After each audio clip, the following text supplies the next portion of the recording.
The locket slipped from Theresa Vaughn's trembling fingers as her wagon jolted over a hidden rock on the narrow mountain trail. And by the time she realized it was gone, the wheels had already carried her another 100 yards into the California wilderness. She pulled hard on the reins, her mare snorting in protest as the wagon lurched to a stop on the dusty path that wound through the Sierra Nevada foothills. Her heart hammered against her ribs as she pressed her hand to her chest, feeling only the fabric of her traveling dress where the gold chain should have been. The locket, her mother's locket, the only thing she had left of the woman who had died bringing her into this world 22 years ago. "No, no, no," Theresa whispered, her voice catching as she scrambled down from the wagon seat. Her boots hit the hard, packed earth, and she spun in a circle, scanning the trail behind her. The afternoon sun beat down mercilessly on this September day in 1878, and dust hung in the air like a curtain. She had been traveling since dawn, leaving the mining camp where her father had worked himself to death in the gold fields, heading toward the small settlement of Skidoo, where her aunt supposedly ran a boarding house. Theresa's eyes burned with unshed tears as she retraced her steps, studying every rock and rut in the road. The trail stretched behind her, winding back through scrub brush and scattered pines, and she had no idea when exactly the chain had broken. It could have been 5 minutes ago or an hour. The locket contained the only image she had of her mother, a tiny painted portrait that her father had commissioned before Theresa was born. He had pressed it into her hands on his deathbed 3 weeks ago, his calloused fingers closing around hers as he struggled to breathe. "Your mama wanted you to have this," he had rasped. "She wore it every day until you came, said she wanted you to know her face." Now it was gone, lost somewhere on this endless trail through the mountains. Theresa walked back slowly, her eyes on the ground, but the afternoon shadows made it nearly impossible to spot anything as small as a locket. After 20 minutes of searching, she had to face the truth. It could be anywhere. She could spend days searching this trail and never find it. The weight of loss pressed down on her shoulders as she trudged back to her wagon. First her mother, whom she had never known. Then her father, coughing up rock dust and blood in that miserable tent they had called home. And now the one precious link between them all. She was completely alone in the world, heading toward an aunt she had met only once as a child, hoping the woman would remember her and take her in. Theresa climbed back onto the wagon seat and picked up the reins with shaking hands. She had no choice but to continue. Night would fall soon, and these mountains were no place to be caught after dark. She had heard stories about mountain lions and bears, about claimed jumpers and outlaws who preyed on solitary travelers. Her father's old shotgun lay under the seat, but she had never fired it and doubted she would have the nerve to use it if the need arose. The wagon rolled forward, and Theresa forced herself not to look back. What was done was done. She would reach Skidoo before nightfall if she kept a steady pace, and she could begin the task of building a new life from the ashes of the old one. Miles behind her, as the sun began its descent toward the western peaks, a lone rider rounded a bend in the trail. Nathan Garrett sat easy in his saddle, his broad-brimmed hat pulled low against the glare. He was a tall man of 26, lean and weathered from years of working cattle and breaking horses. His dark hair curled at his collar, and several days of stubble shadowed his jaw. He had been riding since dawn, making his way back to his ranch after delivering a string of horses to a buyer in the mining camps up north. The work had paid well, but Nathan was eager to get home. His ranch, small as it was, represented everything he had worked for since coming west at 18. 200 acres of decent grazing land, a sturdy cabin he had built with his own hands, and a growing herd of cattle that would see him through the winter and beyond. It was not much by some standards, but it was his, bought with honest labor and maintained through sheer determination. Nathan's horse, a steady roan gelding named Captain, picked his way carefully along the trail. The animal was tired, and Nathan was considering making camp for the night when something caught his eye. A glint of gold in the dust, just off to the side of the wagon ruts. He pulled Captain to a stop and swung down from the saddle, his boots crunching on loose gravel. Crouching, he picked up the object and brushed away the dust. A locket on a broken gold chain, delicate and finely made. Nathan opened it carefully, and a woman's painted face looked back at him. She was young and pretty, with dark hair and gentle eyes. On the opposite side of the locket, a lock of hair had been pressed under a small glass window, brown and silky. Nathan closed the locket and studied the broken chain. Someone had lost something precious, that much was clear. The workmanship was too fine, the gold too pure for this to be a trinket. This was a keepsake, something that mattered. He looked up the trail, then back down. Fresh wagon tracks led in both directions, but there was also an area where someone had clearly walked back and forth, searching. He could see the scuff marks in the dust, the places where small boots had disturbed the ground. A woman, he guessed, and she had been looking for something. Looking for this. Nathan stood and slipped the locket into his vest pocket. The nearest settlement ahead was Skidoo, about 15 miles up the trail. Behind him, the mining camps spread out across the mountains, a maze of tents and shanties and rough trails. Whoever lost this could be anywhere, but the searching pattern suggested they had been heading toward Skidoo when they dropped it. He remounted Captain and urged the horse forward at a trot. The sun was getting low, painting the sky in shades of orange and gold. He would ride as far as he could before dark, then make camp and push on in the morning. Something about that painted face in the locket had touched him. The woman in the portrait looked kind, the sort of face that suggested warmth and love. Whoever had lost this would be heartbroken. Nathan made another 10 miles before the light failed completely. He found a spot off the trail where a small creek provided water for Captain, and he built a fire to ward off the mountain chill.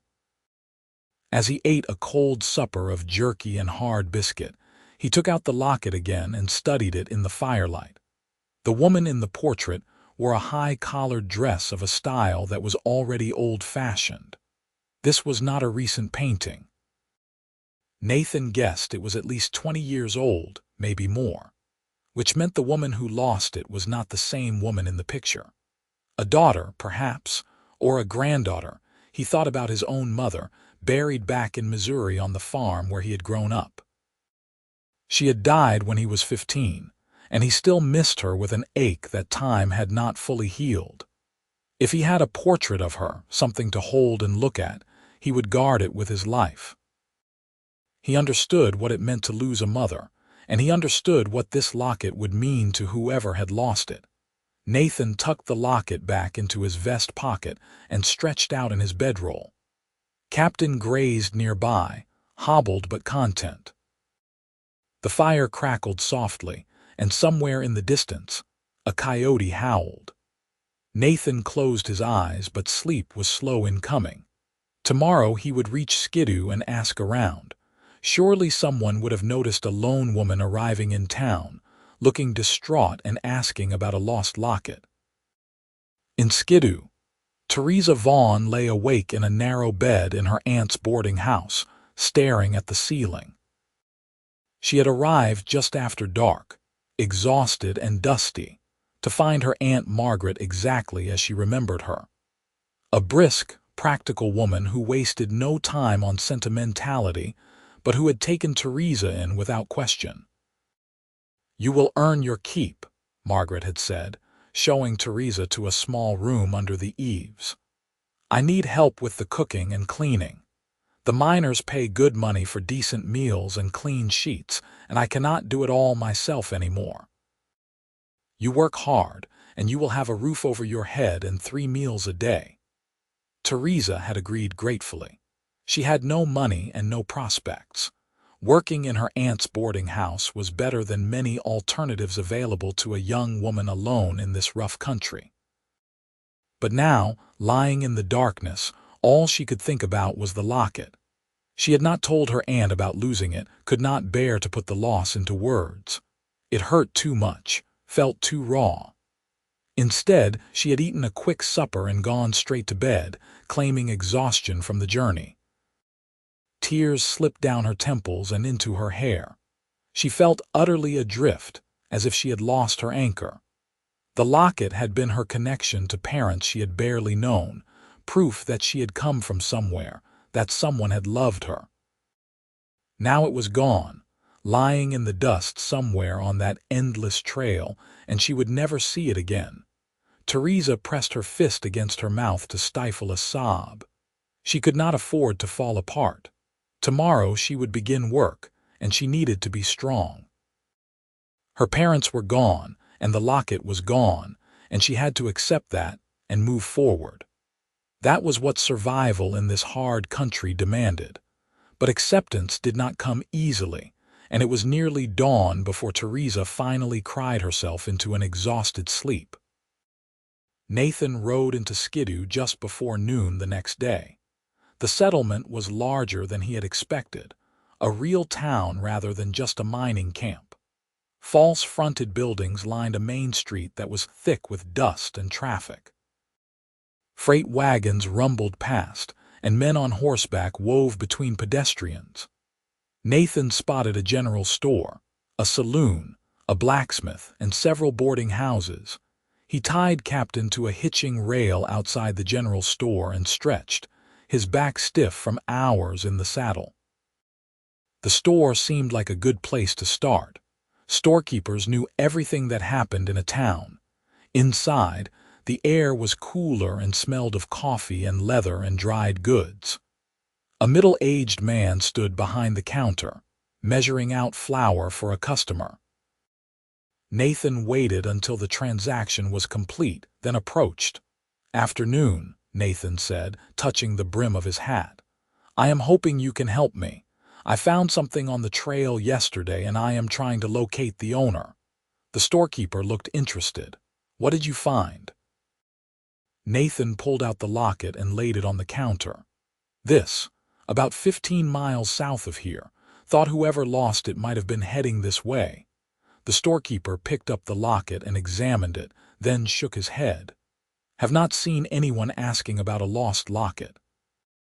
But there are 3 boarding houses in town, and most travelers stay at one of them.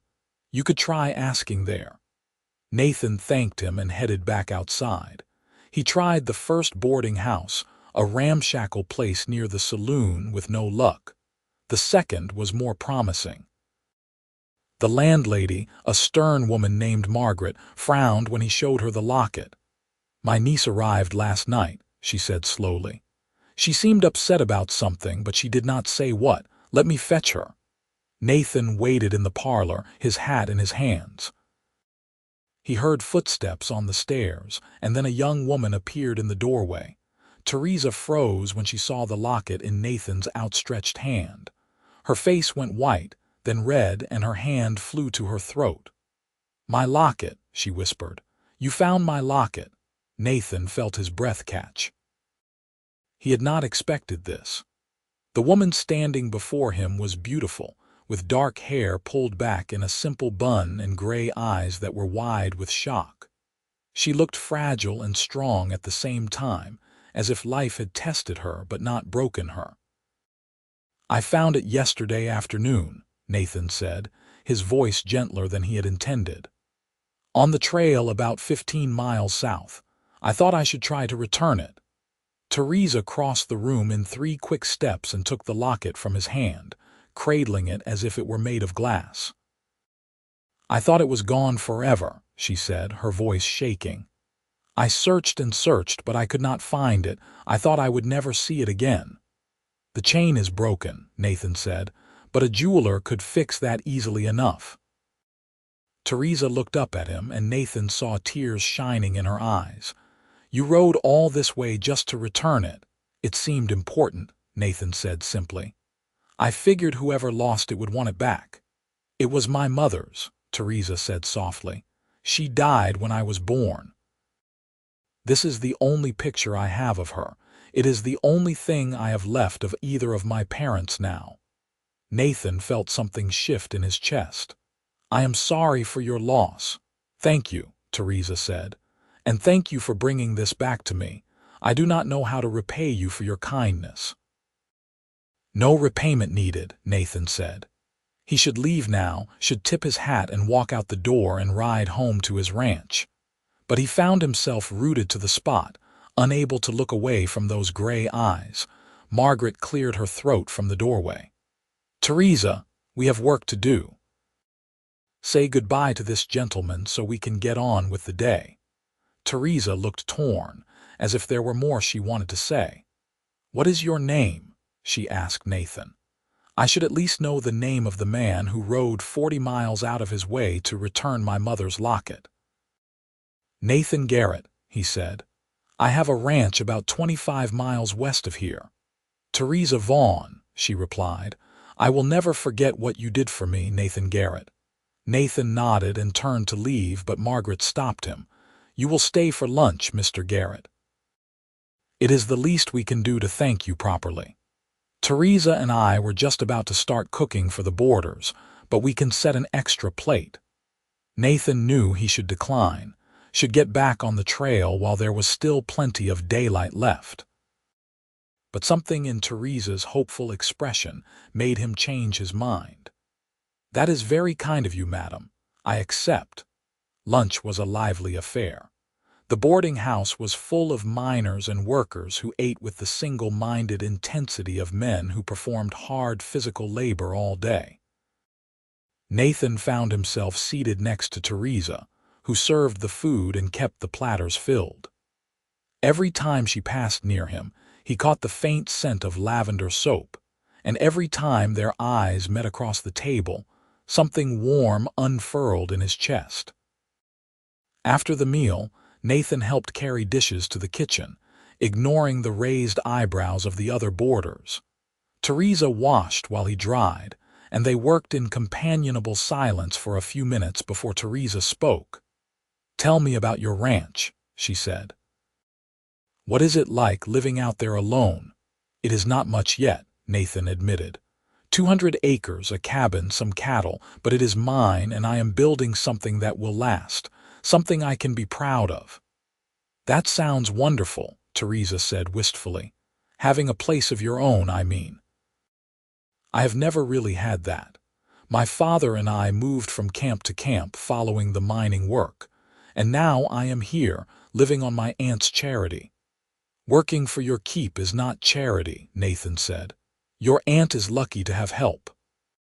Theresa smiled, and Nathan thought it was the loveliest thing he had ever seen. "You are kind to say so." They finished the dishes, and Nathan knew he could not put off leaving any longer. Captain needed to get home, and Nathan had chores waiting. But as he prepared to mount up outside the boarding house, he found himself reluctant to ride away. "Theresa," he said, then hesitated. This was foolish. He barely knew this woman, but something about her called to him in a way he had never experienced before. "I wonder if I might come back and visit sometime, if that would be all right with you and your aunt." Theresa's face lit up. "I would like that very much." "Next Sunday, then," Nathan said, "if that suits you." "Next Sunday," Theresa agreed. Nathan rode away feeling lighter than he had in months.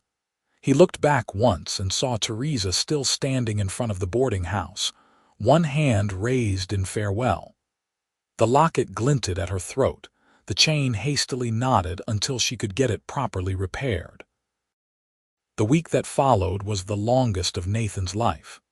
He threw himself into work on the ranch, repairing fences and moving cattle to better grazing, but his thoughts kept drifting back to Skidoo and to the dark-haired woman with the sad gray eyes. He found himself counting the days until Sunday, Then the hours. In Skidoo, Theresa moved through her days in a daze. She cooked and cleaned and served meals to the boarders, but her mind was elsewhere. She kept touching the locket at her throat, reassuring herself that it was real, that Nathan Garrett had truly ridden 40 miles out of his way to return it to her. Margaret noticed, of course. Very little escaped her sharp eyes. On Friday evening, after the last of the dinner dishes had been washed and put away, she cornered Theresa in the kitchen. "This cowboy who is coming to visit on Sunday," Margaret said without preamble. "What are your intentions?" Theresa felt her cheeks heat. "I have no intentions, Aunt Margaret. He did me a great kindness and I am grateful. That is all." Margaret snorted. "I may be getting old, girl, but I am not blind. I saw the way you looked at each other. Just be careful. Cowboys are not known for their stability. He could sweet-talk you and then disappear, and you would be left with nothing but a broken heart." "He is not like that," Theresa protested. "He has a ranch. He is building something permanent, so he says," Margaret replied, "but you have known him for all of an hour. Do not go losing your head over a handsome face." Theresa wanted to argue, but she could not deny that there was truth in her aunt's words. She barely knew Nathan. Yet she could not shake the feeling that something significant had happened when their eyes met across her aunt's parlor. It felt like recognition, as if her soul had been waiting for him without her even knowing it. Sunday dawned clear and bright. Theresa woke early and spent extra time with her appearance, brushing her hair until it shone and pinning it up in a more elaborate style than usual. She wore her best dress, a simple blue cotton that had been her father's last gift to her. The locket hung at her throat, the chain now properly repaired thanks to a visit to the town's jeweler. Nathan arrived just after noon, riding up on Captain with a bouquet of wildflowers clutched awkwardly in one hand. Theresa met him at the door, her heart racing. "These are for you," Nathan said, handing her the flowers. "I know they are not much, but they were growing near my place and I thought you might like them." "They are beautiful," Theresa said, genuinely touched. She buried her face in the blooms, breathing in their sweet scent. "Thank you." Margaret appeared behind Theresa, arms crossed over her chest. "Mr. Garrett, I trust you will have my niece back before dark." "Yes, madam," Nathan said respectfully. "I thought we might take a walk around town, maybe have supper at the hotel dining room if that is acceptable." Margaret considered this, then nodded curtly. "That will be fine. But I will be watching the clock." Theresa grabbed a shawl and followed Nathan outside, feeling like a prisoner granted a brief parole. They walked down the main street side by side, not quite touching but close enough that Theresa was aware of his every movement. "Your aunt is protective," Nathan observed.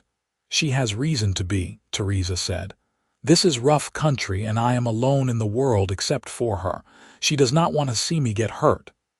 "That is understandable," Nathan said. "My own mother was the same way when I was courting Sarah Jenkins back in Missouri." Theresa felt a sharp pang of something that might have been jealousy. "Sarah Jenkins, a girl I knew when I was 17, Nathan said. "We thought we were in love, but her father had other ideas. He wanted her to marry a man with established wealth, not a restless boy with dreams of heading west. Looking back, I think we both knew it was not real love, more like the idea of love." "What is real love, then?" Theresa asked softly. Nathan was quiet for a moment, considering.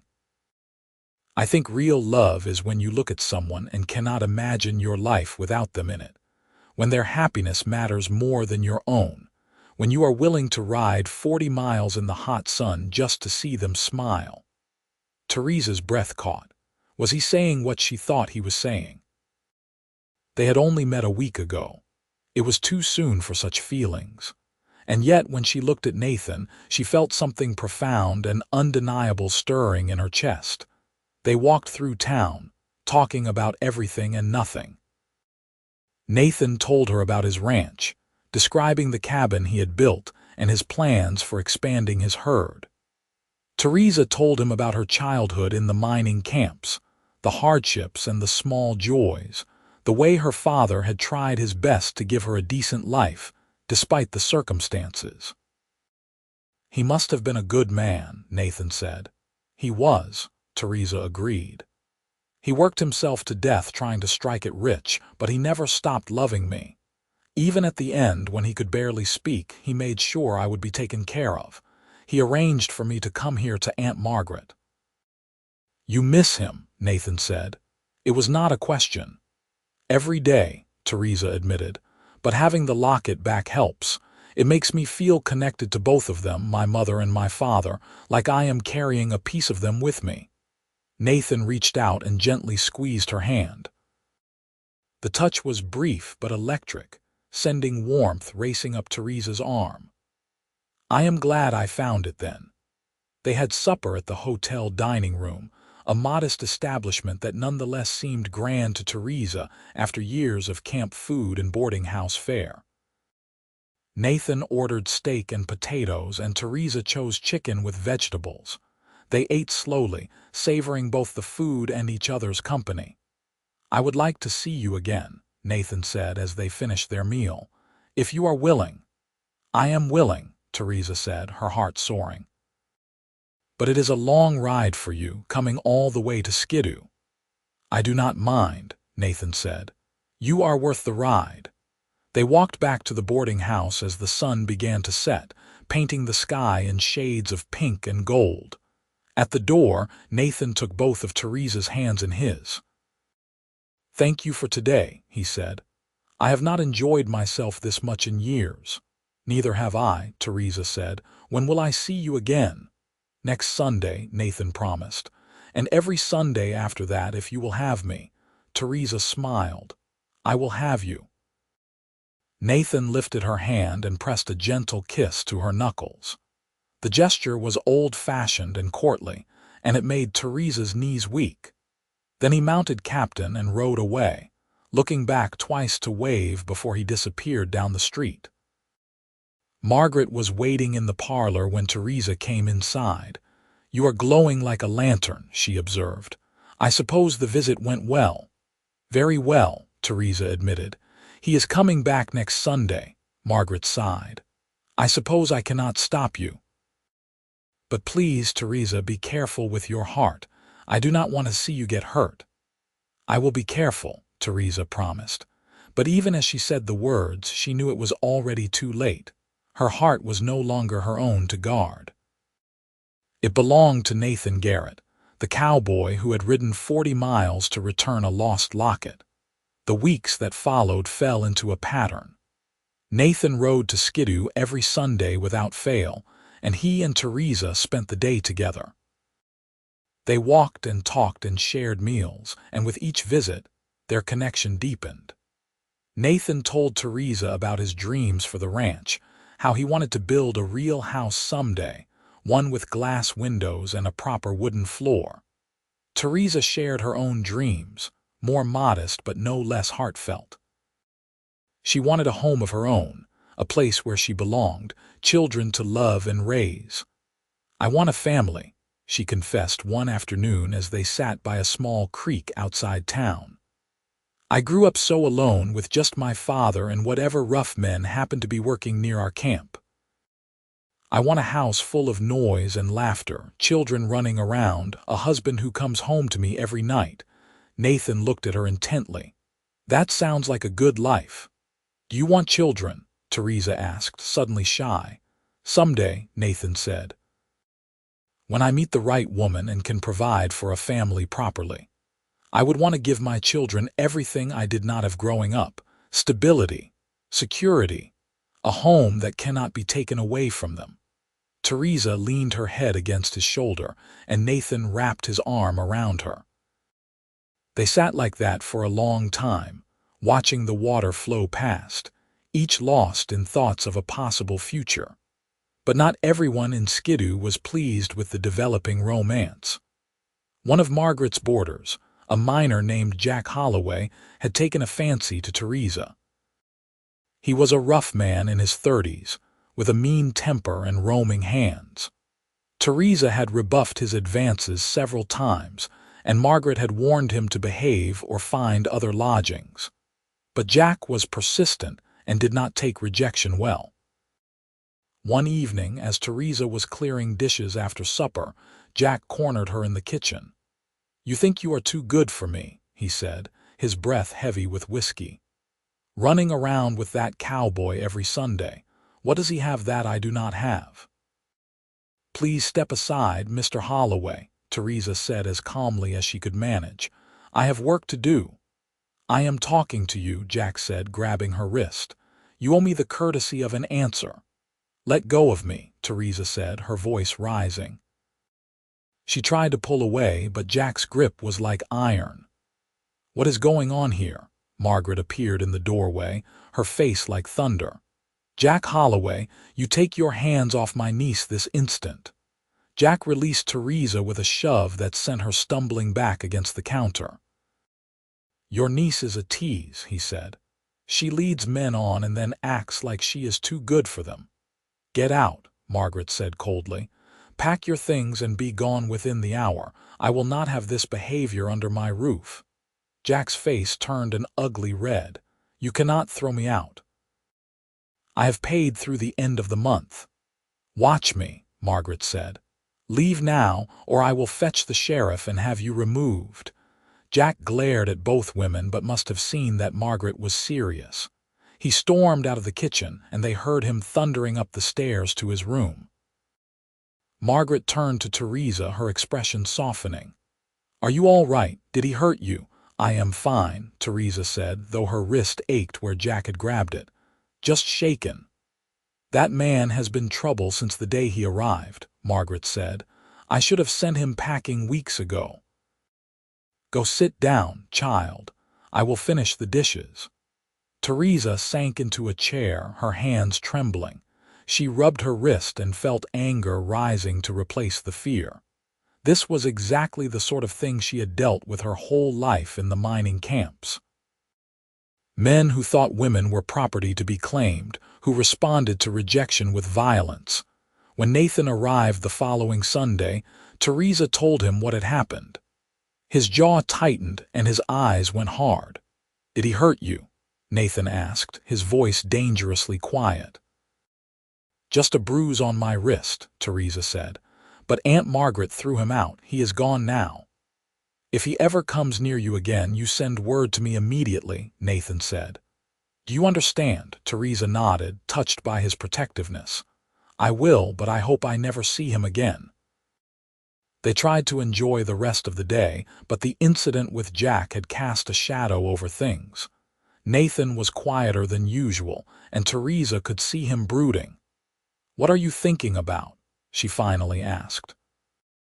Nathan hesitated, then said, "I am thinking that I do not like you being here in town without anyone to protect you. Your aunt is fierce, but she is only one woman, and there are a lot of rough men in Skidoo." "I can take care of myself," Theresa said, though she knew it was only partly true. "I know you can," Nathan said, "but that does not mean you should have to. Theresa, I know we have only known each other for 2 months, and this might be too soon, but I cannot hold back any longer. I am in love with you. I think I fell in love with you the moment I saw you standing in your aunt's parlor, looking at that locket like it was the most precious thing in the world." Theresa's breath caught. "Nathan, let me finish," he said, taking her hands in his. "I know I do not have much to offer. My ranch is small and the cabin is plain, but I work hard and I will do everything in my power to give you a good life. Marry me, Theresa. Come home with me and be my wife. Let me spend the rest of my life making you happy." Tears spilled down Theresa's cheeks. "Yes," she whispered. "Yes, I will marry you. I love you too, Nathan. I have loved you since you handed me my mother's locket and I saw the kindness in your eyes." Nathan pulled her into his arms and kissed her, a sweet, gentle kiss that promised a lifetime of love and devotion. When they finally pulled apart, they were both smiling through their tears. "We should tell your aunt," Nathan said. Margaret took the news with her typical practicality. "Well, I cannot say I am surprised. You two have been mooning over each other for weeks. When is the wedding?" "As soon as possible," Nathan said. "If Theresa agrees." "I agree," Theresa said quickly. She wanted to begin her new life, to leave behind the loneliness and uncertainty of the past. They were married 3 weeks later in the small church in Skidoo. Margaret stood up with Theresa, and Nathan's friend Tom, a rancher from a neighboring property, served as his best man. The ceremony was simple but heartfelt, and when the preacher pronounced them man and wife, Theresa felt as if her heart might burst with joy. The ride to Nathan's ranch took most of the day. Theresa sat beside Nathan on the wagon seat, her few possessions packed in the back. As they left Skidoo behind, she felt no regret, only excitement for the future that lay ahead. The ranch, when they finally reached it, was everything Nathan had described and more. The cabin was small but well built, with a sturdy roof and a stone fireplace. There was a barn for the horses, a chicken coop, and a vegetable garden that needed tending. Beyond the buildings, the land stretched out in rolling hills dotted with scrub oak and pine. Cattle grazed in the distance, and the setting sun painted everything in shades of gold and amber.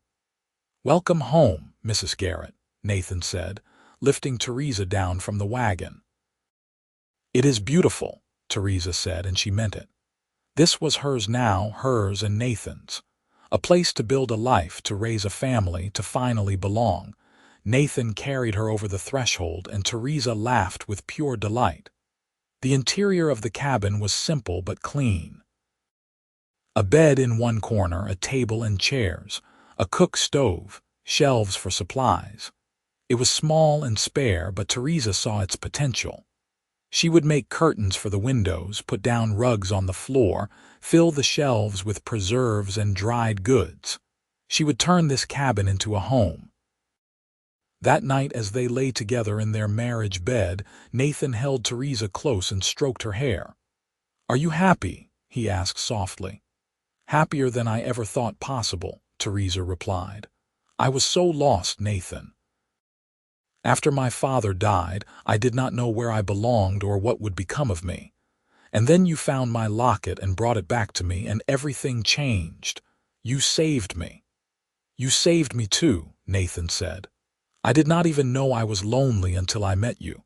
This ranch, the work, it was all I had. But it was not enough. You are what I needed. You are what makes everything worthwhile." They made love slowly and tenderly, learning each other's bodies, and Theresa felt truly at peace for the first time in her life. She was home at last. The weeks and months that followed were full of hard work, but also deep contentment. Theresa threw herself into making the ranch prosper. She tended the garden, learning which plants grew best in the rocky soil. She cared for the chickens and gathered eggs. She cooked hearty meals for Nathan, who worked from dawn until dusk with the cattle and horses. In the evenings, they would sit together by the fire, Nathan mending tack or sharpening tools while Theresa sewed or knitted. Winter came early that year, bringing cold winds and occasional snow. The work was harder, hauling water from the creek, keeping the animals fed and sheltered, ensuring they had enough firewood to last through the cold months. But Theresa did not mind. She was with Nathan, and that made even the hardest days bearable. One particularly cold evening in December, as they huddled close to the fire, Nathan said, "I have been thinking about what you said, about wanting a house full of children." Theresa looked up from her mending. "Yes, I want that too," Nathan said. "I want us to have a family, Theresa. I want sons and daughters running around this place, filling it with life and noise. I want to build something that will last beyond us, a legacy for our children and their children." "I want that too," Theresa said softly. "Do you think it will happen soon?" "I hope so," Nathan said. He pulled her close and kissed her forehead. I think we would make beautiful children together. Theresa felt a flutter of hope in her chest. She had been wondering if she might be pregnant, though it was too early to be sure. Her courses were only a week late, and that could be due to the hard work and the change in her life. But something felt different, a subtle shift in her body that she could not quite put into words. She decided not to say anything to Nathan yet. There was no point in getting his hopes up if she was wrong. She would wait another month to be certain. But as January arrived and her courses still did not come, Theresa knew. She was carrying Nathan's child. The knowledge filled her with a joy so intense it was almost frightening. She wanted to tell Nathan immediately, but decided to wait for the right moment.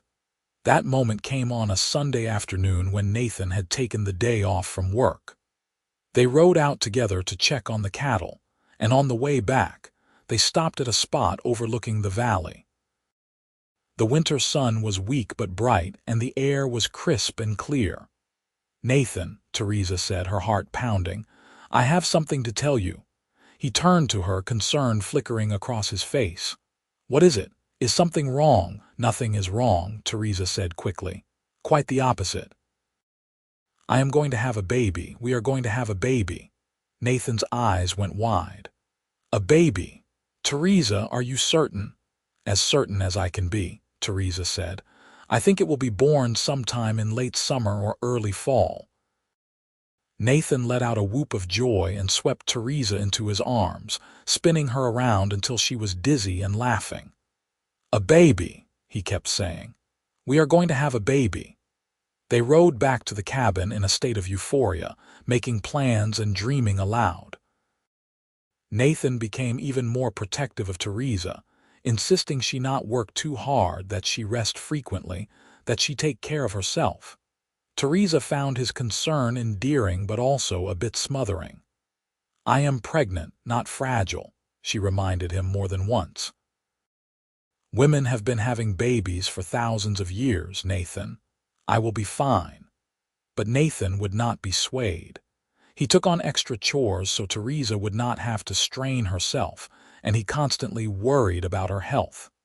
Theresa loved him for it, even when his hovering drove her a little crazy. Spring arrived, bringing warmer weather and new growth. Theresa's belly began to swell, and she felt the first fluttering movements of the baby inside her. Each kick and flutter filled her with wonder. She was creating life, bringing a new person into the world. It was miraculous and terrifying in equal measure. In April, a traveling preacher came through the area, and several of the neighboring ranchers gathered for a Sunday service. Theresa met the other ranch wives, women who welcomed her warmly and offered advice about pregnancy and childbirth. One of them, a kind woman named Sarah, had 5 children of her own and promised to be there when Theresa's time came. You will do fine, Sarah assured her. The first one is always the hardest, but women are stronger than we think.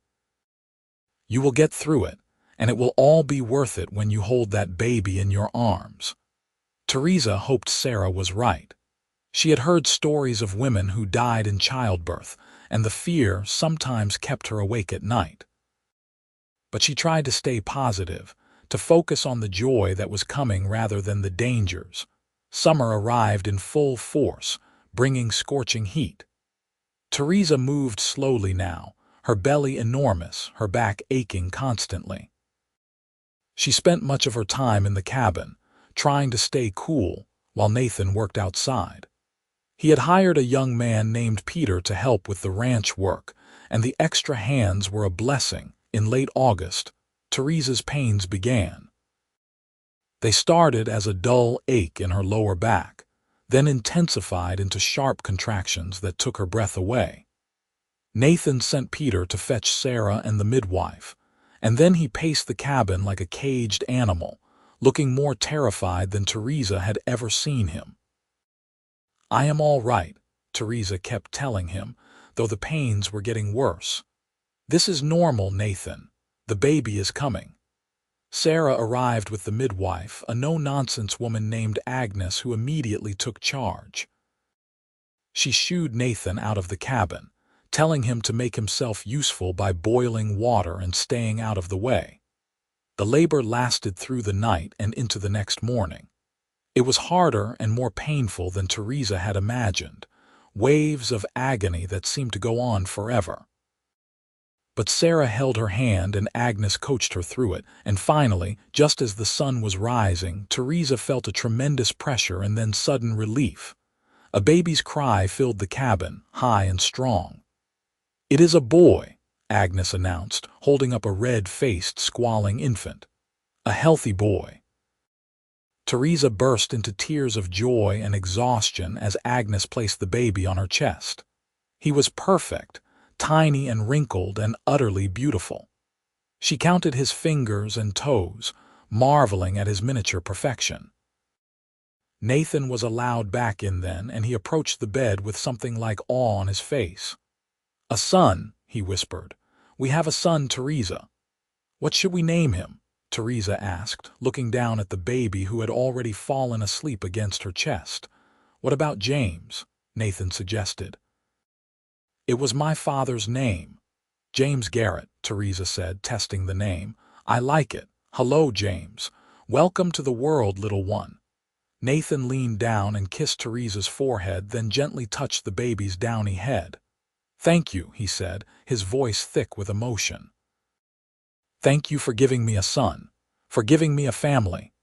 "We are a family now," Theresa said, smiling through her tears. "The three of us." The days and weeks after James's birth were exhausting but joyful.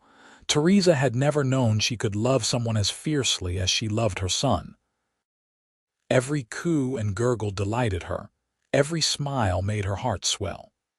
Nathan was a devoted father, rocking James when he cried, changing his diapers without complaint, singing him lullabies in a surprisingly melodic voice. As James grew, he became the center of their world.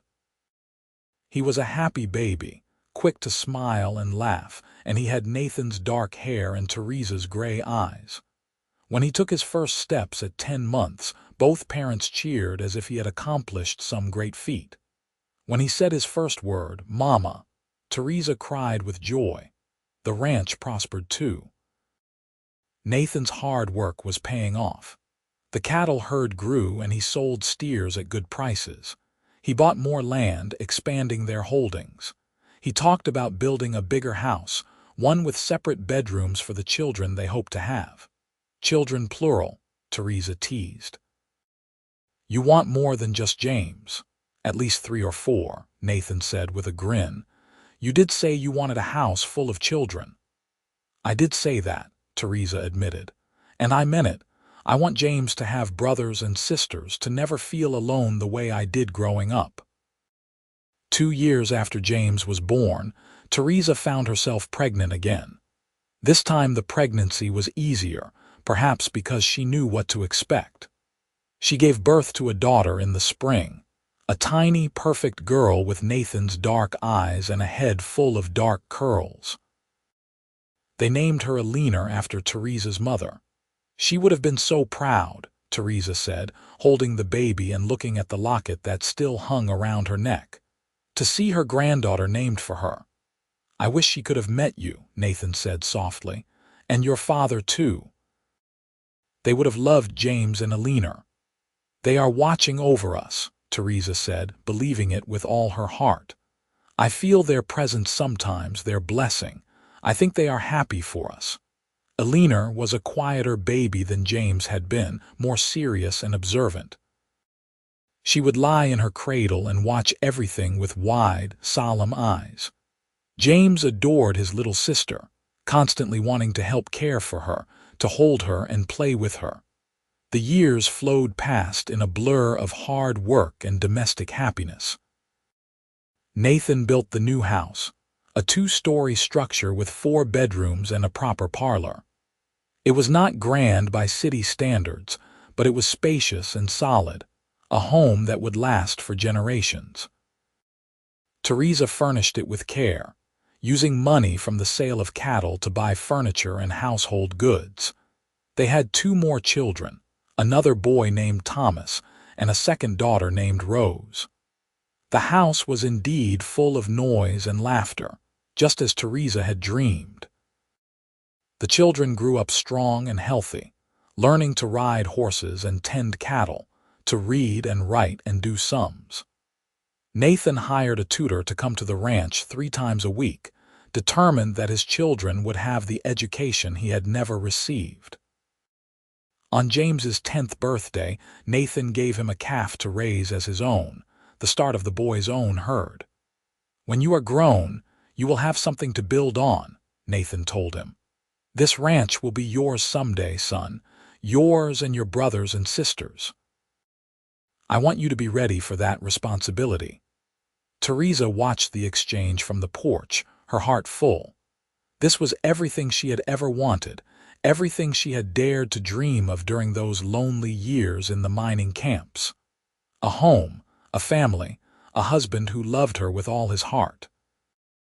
All because Nathan had found a locket on a dusty trail and decided to ride 40 miles to return it. She touched the locket at her throat, as she still did dozens of times a day. The chain had been replaced again over the years, but the locket itself was unchanged. Her mother's painted face gazed serenely back at her whenever she opened it, and now Theresa had added a small painting of her father on the other side, commissioned from a traveling artist who had passed through Skidoo. One evening, as Theresa and Nathan sat on the porch watching the sunset, their children playing in the yard, Nathan took her hand. "You ever regret it?" he asked. "Leaving your aunt's boarding house to come out here with me. It has not been an easy life." "Not for one moment," Theresa said firmly. "This is exactly where I am supposed to be, with you, with our children on this land. You gave me everything, Nathan. A home, a family, a purpose. You gave me a life worth living." "You gave me the same," Nathan said. "Before I met you, I was just going through the motions. Working, surviving, but not really living. You made me understand what it means to love someone, to build something that matters. You and the children, you are my whole world."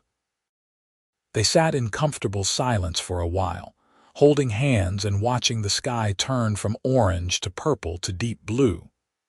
The children's laughter floated on the evening air, mingling with the distant lowing of cattle and the chirping of crickets. "Tell me again," James called from where he was playing with his siblings. "Tell the story of how you and Mama met." It had become the children's favorite tale, one they never tired of hearing. Nathan smiled and gestured for them to come sit on the porch steps.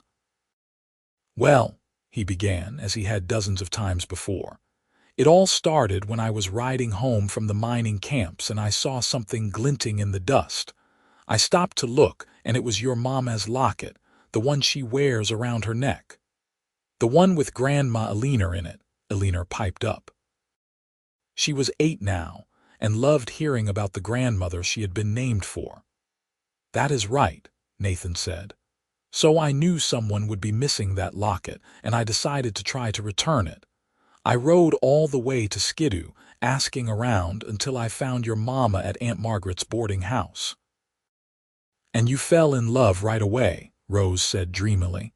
She was 6 and already a romantic. "Well, not right away," Nathan said with a grin, "but pretty close. I took one look at your Mama and I knew my life was about to change." "I felt the same way," Theresa added. "Your papa rode 40 miles out of his way just to return something precious to me. I knew then that he was a good man, the kind of man I could build a life with." "And then you got married and had us," Thomas said. He was 7 and more interested in the practical aspects of the story than the romantic ones. "That is right," Nathan said, "and every day since then has been an adventure." The children were satisfied with this retelling and wandered off to resume their play. Theresa leaned her head on Nathan's shoulder, feeling utterly content. 40 miles, she said softly. You rode 40 miles to return a locket to a stranger. Best decision I ever made, Nathan said, kissing the top of her head. As the stars began to appear in the darkening sky, Theresa thought about how much her life had changed. She thought about that terrified, grieving girl on the trail, searching frantically for her mother's locket.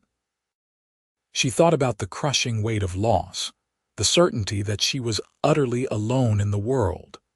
And then she thought about Nathan, dusty and tired from riding all day, holding out the locket with such kindness in his eyes. She thought about every Sunday he had ridden to Skidoo to court her, every promise he had made and kept, every moment of love and laughter they had shared. The locket had been a link to her past, to the parents she had lost. But it had also been the key to her future, the spark that had brought her and Nathan together. It had given her everything she had now, this home, these children, this man who loved her with a devotion that still took her breath away. "Thank you," Theresa whispered. "For what?" Nathan asked. "For finding me," Theresa said. "For saving me, for giving me all of this." "I think we saved each other," Nathan replied. "I was just as lost as you were before we met. We found each other, Theresa. That is what matters." They sat together as night fell completely, the sounds of their children and their home surrounding them, and Theresa knew that Nathan was right. They had found each other against all odds, brought together by a lost locket and 40 miles of dusty California trail. And from that chance meeting, they had built a life filled with love and purpose and joy. The years continued to pass, each one bringing its own challenges and triumphs. There were hard winters when they worried about the cattle surviving, and summers when drought threatened their water supply. There were illnesses and injuries, moments of fear when one of the children fell from a horse or came down with a fever. But there were far more moments of happiness. Birthdays and holidays, the pride of watching the children grow and learn, the simple pleasure of sitting together at the end of a long day. When James turned 18, Nathan officially made him a partner in the ranch. The young man had grown into a fine rancher with his father's work ethic and his mother's kindness. He had a sweetheart in town, a blacksmith's daughter named Catherine, and Nathan suspected there would be a wedding before the year was out. Alina had become a skilled horsewoman, able to ride as well as any man. She helped Nathan break and train horses, a talent she had discovered at age 12 and honed ever since. Thomas was more interested in the business side of ranching, keeping the books and managing the sales. And Rose had surprised everyone by showing a talent for teaching. She helped educate the children of neighboring ranchers, holding informal lessons at the Garrett house twice a week. "They are all so different," Theresa marveled one evening, each one with their own gifts and dreams. "They are good children," Nathan said proudly. "We did well, Theresa." "We did," Theresa agreed. She was in her 40s now, with streaks of gray in her dark hair and lines around her eyes from years of squinting into the sun. But Nathan still looked at her the way he had that first day in Margaret's parlor, as if she were the most beautiful woman in the world. On their 20th wedding anniversary, Nathan surprised Theresa with a gift. He handed her a small box, watching her face eagerly as she opened it. Inside was a new locket, this one larger and more ornate than her mother's. It opened to reveal 4 miniature paintings, one of each of their children. "I commissioned them in secret," Nathan explained, "so you can carry them all with you the way you carry your mother." Theresa's eyes filled with tears. "Nathan, it is beautiful, but I could never replace my mother's locket." "I would never ask you to," Nathan said. "This is to go with it, not replace it. One locket for the family you came from, one for the family we created together." Theresa threw her arms around Nathan, holding him tight. "I love you," she said fiercely. "I love you so much, Nathan Garrett." "I love you too, Theresa," he replied. Every single day I thank God that I found that locket on the trail. Every single day I am grateful that you chose me." They stood together in the parlor of the house Nathan had built for her, surrounded by the evidence of their life together. Children's drawings on the walls, family photographs on the mantel, the comfortable furniture worn smooth by years of use. Outside, the ranch stretched away in all directions, prosperous and thriving. It was not the life Theresa had imagined for herself as a lonely girl in the mining camps. It was better. It was everything. As the years turned and the children grew into adults with children of their own, Theresa often thought about that day on the trail when the locket had slipped from her fingers. She thought about how devastated she had been, how certain that losing it meant losing her last connection to her parents. But she had been wrong. The locket had not been lost at all. It had simply been waiting to be found by the right person, the man who would ride 40 miles to return it and in doing so, change both their lives forever. Nathan's hair went gray, and his back grew stiff from years of hard work, but his love for Theresa never dimmed. They grew old together on the ranch they had built, surrounded by children and grandchildren, secure in the knowledge that they had created something lasting and good. On a warm September evening, much like the one when they had first met so many years ago, Nathan and Theresa sat on the porch of their home. They were both in their 60s now, their working days mostly behind them. James ran the ranch now, with help from his younger siblings and their families. The house was often full of grandchildren, their laughter and energy keeping Nathan and Theresa feeling young. "You remember what today is?" Nathan asked, reaching for Theresa's hand. "Tuesday," Theresa said with a smile. "It has been 40 years, Nathan said. 40 years since I found your locket on that trail." Theresa touched the two lockets at her throat, one holding her parents' images, the other holding her children's. 40 years, she repeated wonderingly. "It seems like yesterday and a lifetime ago at the same time."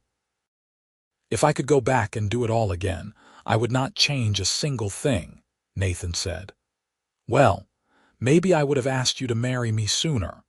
I wasted weeks being proper and courting you when I knew from the first moment that you were the one." "We had to be proper," Theresa reminded him with a laugh. "My aunt was watching us like a hawk." "True enough," Nathan admitted. "But it all worked out in the end, more than worked out. We have had a good life, Theresa, a very good life." "The best life," Theresa agreed. She looked out over the ranch at the home they had built together, at the children and grandchildren who carried on their legacy. "All because you were kind enough to return a lost locket to a stranger. All because you were brave enough to say yes when I asked you to marry me," Nathan countered. "You could have said no. You could have stayed in Skidoo, safe with your aunt. But you took a chance on a cowboy with more dreams than sense." "Best decision I ever made," Theresa said, echoing Nathan's words from so many years ago. They sat together as the sun set, painting the California sky in brilliant shades of orange and pink and gold. Somewhere in the house, their grandchildren were playing, and the sound of their laughter drifted out to the porch. The cattle were settled for the night, and smoke rose from the chimney where dinner was cooking. It was an ordinary evening in an extraordinary life, and Theresa felt a profound sense of gratitude wash over her. She had been given so much more than she had ever dared to hope for. Love, family, home, purpose. All because of a man who had cared enough to ride 40 miles to return something precious to someone he had never met. Nathan squeezed her hand, and Theresa squeezed back, a silent conversation passing between them. They did not need words anymore. After 40 years together, they understood each other perfectly. As darkness fell and the stars began to emerge, Nathan helped Theresa to her feet. "Let us go inside," he said. "I think I smell apple pie, and you know that is my favorite." "I baked it this afternoon," Theresa confirmed. with apples from the trees you planted 20 years ago." They walked into the house together, Nathan's arm around Theresa's waist, Theresa's head resting against his shoulder. Behind them, the California night settled over the ranch, peaceful and quiet. The lockets at Theresa's throat caught the lamplight as they entered the warm, bright house. One held the faces of the parents she had never really known. The other held the faces of the children she and Nathan had raised together. Both were precious beyond measure, links in a chain that connected past to present to future. And at the center of it all was love. The love of a cowboy who had seen a lost locket and decided to do the right thing. The love of a young woman who had dared to trust again after losing so much. The love that had sustained them through 4 decades of joy and sorrow, triumph and struggle, ordinary days and extraordinary moments. Their grandchildren swarmed them as they entered, clamoring for attention and treats. Nathan swung the youngest, a little girl named Lucy, up into his arms, and Theresa bent to kiss the forehead of her namesake, a serious little boy called Nathan Jr. Later, after the pie had been eaten and the children put to bed, Nathan and Theresa retired to their bedroom on the 2nd floor.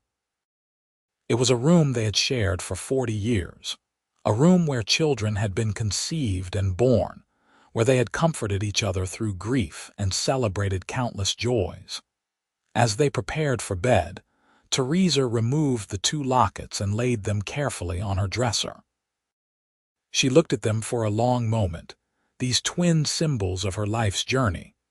From loss to love, from loneliness to belonging, from a dusty trail in the California wilderness to this warm, happy home. Nathan came to stand behind her, wrapping his arms around her waist and resting his chin on her shoulder. "What are you thinking about?" he asked. "Everything," Theresa said softly. "How much has changed since that day you found the locket, how much we have built together. How grateful I am for every moment we have shared." "I am grateful too," Nathan said. "For you, for our family, for all of it. You are the best thing that ever happened to me, Theresa Garrett. You always will be." They climbed into bed and lay in each other's arms, comfortable and content. Outside, the wind whispered through the pines, and an owl hooted in the distance. Inside, the house settled around them, full of the presence of family and the memories of a life well lived. "I love you," Theresa whispered into the darkness. "I love you too," Nathan replied. "Always have, always will." They drifted off to sleep together, as they had for 40 years, secure in the knowledge that they had found something rare and precious. A love that had started with a simple act of kindness, grown through commitment and devotion, and matured into something unbreakable. The lockets on the dresser glinted in the moonlight streaming through the window, holding the faces of those who had been loved and lost, and those who had been loved and cherished. They were more than just jewelry, more than just gold and paint and glass.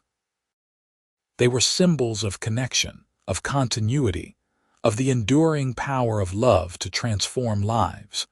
Theresa had lost her mother's locket somewhere on a trail in the California wilderness 40 years ago. A cowboy named Nathan Garrett had found it and ridden 40 miles to return it to her. And from that moment of kindness, 2 lives had been forever changed, woven together into a tapestry of love and family that would endure for generations. It was a simple story, really. But it was their story, and it was everything. As the years continued to roll past, Nathan and Theresa watched their family grow and flourish. James and Catherine had given them 3 grandchildren, and each of their other children had married and started families of their own. The ranch had become a true family enterprise, with multiple generations working together to keep it prosperous. There were challenges, of course. A harsh winter in 1898 took a heavy toll on the cattle herd, and they had to rebuild slowly. A fire damaged the barn, though thankfully no animals or people were hurt. There were illnesses and accidents, the normal trials of life. But through it all, Nathan and Theresa stood together, their love the foundation that everything else was built upon. On their 50th wedding anniversary, the entire family gathered for a celebration. The house and yard were filled with children, grandchildren, and even a few great-grandchildren. There was food and music and laughter, and at the center of it all were Nathan and Theresa, now in their 70s but still clearly devoted to each other. James stood and raised his glass in a toast. "To my parents," he said, his voice carrying across the assembled family. "They built this ranch from nothing, raised us 4 kids to be honest and hardworking, and showed us every day what real love looks like. Everything we have, everything we are, we owe to them." To Nathan and Theresa Garrett, the best parents a person could ask for.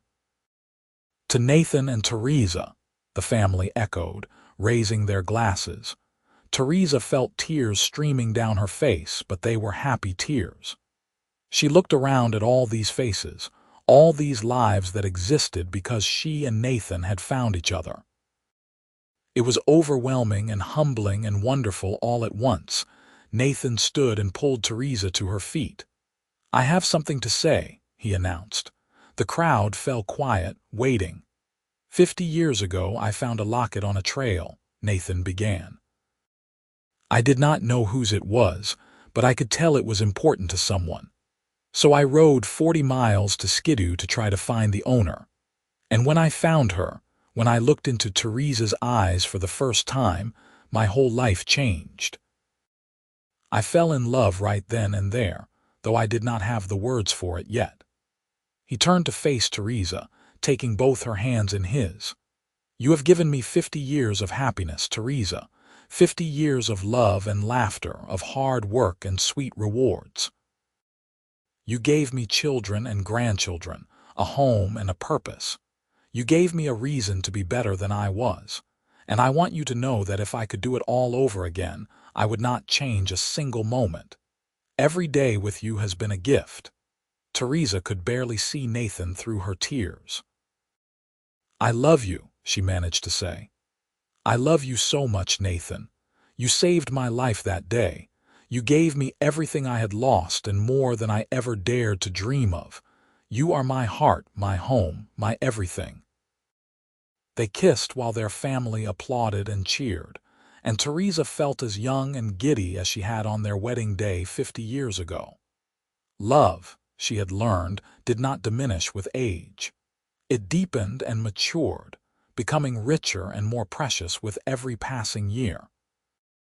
The party continued late into the evening, and Theresa found herself surrounded by grandchildren wanting to hear the story of how she and Nathan met. She told it again, as she had so many times over the years, watching their faces light up with wonder and romance. "And Grandpa really rode 40 miles just to give you back your locket?" one of the younger grandchildren asked, eyes wide. "He really did," Theresa confirmed.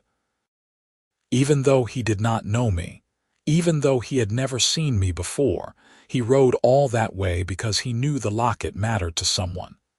That is the kind of man your grandfather is, kind and honorable and true." Nathan, overhearing from where he was talking with James, smiled and shook his head. "Your grandmother makes me sound like a hero. I just did what any decent person would do." "Not any person," Theresa said firmly. "A lot of men would have kept that locket or sold it or just left it lying in the dust. But you did not. You cared enough to find me and return it, and that made all the difference." As the evening wound down and family members began to leave or settle into guest rooms, Nathan and Theresa found themselves alone on the porch once more. It had become their favorite spot over the years, a place to sit and reflect and simply be together. 50 years, Theresa said, leaning against Nathan's shoulder. "Can you believe it has been 50 years? Some days it feels like forever," Nathan said with a chuckle. Other days it feels like we just met yesterday. I know what you mean, Theresa said. She touched the lockets at her throat, her constant companions. These have been with me through everything. They have seen all our joys and sorrows, all our triumphs and struggles. They are witnesses to our whole life together. They are more than just lockets, Nathan observed. They are part of our story now, part of our family's history. I want to pass them down, Theresa said thoughtfully. My mother's locket should go to Alina, I think. She was named for my mother, and she should have this connection to her. And the locket you gave me, with the children's pictures, should go to Rose. She is the youngest girl, and she will appreciate it. That sounds right, Nathan agreed. Though I hope you will keep wearing them for a good long while yet. I plan to, Theresa assured him. But it is good to know that they will be cherished by another generation when I am gone. They sat in comfortable silence, watching the stars wheel overhead. The night was cool but not cold, perfect California weather. In the distance, cattle lowed softly, and the wind rustled through the trees. Nathan, Theresa said suddenly, do you ever wonder what would have happened if you had not found the locket that day, if you had ridden past it without noticing, or if someone else had found it first? Nathan considered this. I try not to think about it, he admitted. Because the idea of a life without you in it is unbearable.